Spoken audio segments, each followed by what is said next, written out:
Çok yaxshi, rahmat sizga. Teşekkür. Boshqa, bu nimangiz, seçim qanday o'tdi? Intihobat qanday o'tdi? Siz bunga qazandingizmi? Kazanmadım. Fark etmeydi. Çünkü birinci defa edi. İnşallah yana ikinci defa yana koşuş kılaman ki olsun diye. Ama yaxshi o'tdi çünkü birinchi defa edi. Bir ko'rdim qanday nima zotni o'rganay, nima zotni o'rganmay, zotlarni endi yaxshi o'rgandim bilaman degan.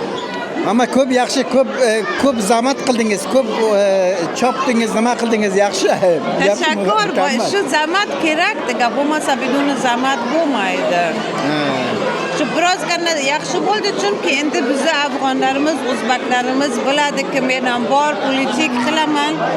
Men majbur emas-ki parlamentga o'tirsam, boshqa zotlar ham borki, unga shu bilan yordamimiz bor, o'z nafarlarimizga boydi, u uchun ham bo'lsam, endi ayta olmayman, xo'p men o'tmadim, endi uyga o'tiraman, zot qilmayman, unday emas. Boyat shu aytgan ishlarimni bozam qilsam, chunki u muhim. Ikki palvon maydonga chiqdi zaman bittasi yeniladi. Farq qilmaydi. Bittasi o'tadi, bittasi yeniladi. Ammo ko'p yaxshi. Ko'p yaxshi. Bu ilk defa tuxumni urishtiryapsizmi?